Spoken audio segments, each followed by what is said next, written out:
A e zën nëma e gruas burrin pse rrin ndonjë natë me shokët?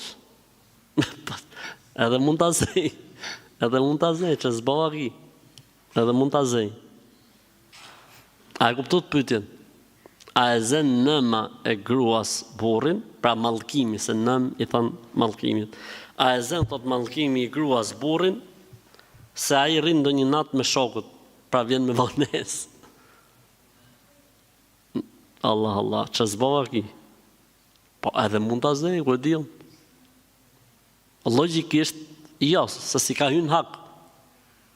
Nëse jo është përgjigj në të gjitha kuptimet e fjalës, ekonomikisht, fiziologjikisht, shtatërisht, e kështu me radhë, ne i me shokët, çfarë problemi ka?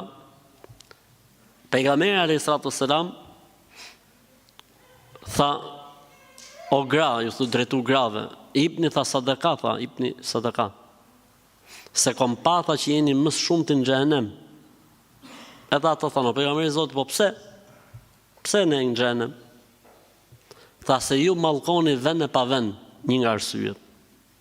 Mallko burrin se rri me shokët. Po le të rri me shokët, të rri me shoqe, burri.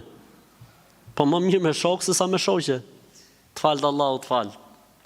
A, kur burri lumen që e bo rrugë këtë punë, rrit not për not me shokët, prapë s'ket pse të mallkosh, merë burrin, ule si burrat, hajde burr tu, po hajde pi një kafe herë bashkë. A je martu me mua, apo je martu me shokët? Daje këtë muhabet. Nëse je martu me mua, duhet vishë shtëpi shoku. Nëse je martu me shokët, hajde vazhdojmë procedurat, vazhdo me shokët. Pra nëma apo mallkimi nuk është në traditën e një besimtari të mirë apo e një besimtare të mirë. Nuk ka qenë traditën e islamit mallkimi kur edukat. Mallkimi është mungesë durimi ndaj caktimit të Zotit.